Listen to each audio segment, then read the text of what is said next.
Panalangin sa Mahal na Birhen para sa kanyang pangangalaga.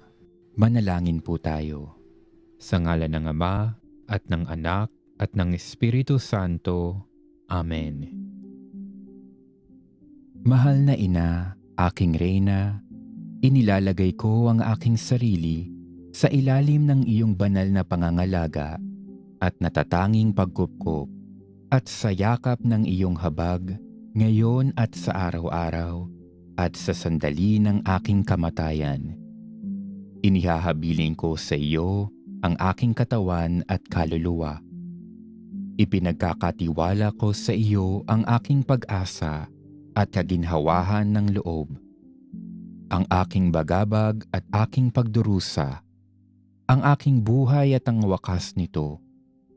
Sa iyong kabanal-banalang pamamagitan at sa iyong mga kagalingan nawa, ang lahat ng aking pagkilos ay maging naaayon sa iyong kalooban at nang sa iyong anak na si Jesus.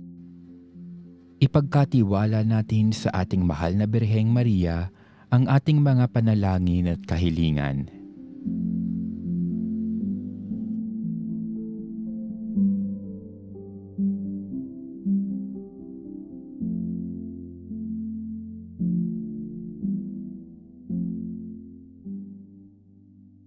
Alalahanin mo, o kabanal-banalang Birheng Maria, na walang sino mang humiling ng iyong kalinga at tulong na hindi mo tinugunan. Dahil sa pagtitiwalang ito, ako na isang makasalanan ay umaasa sa iyong pagmamahal.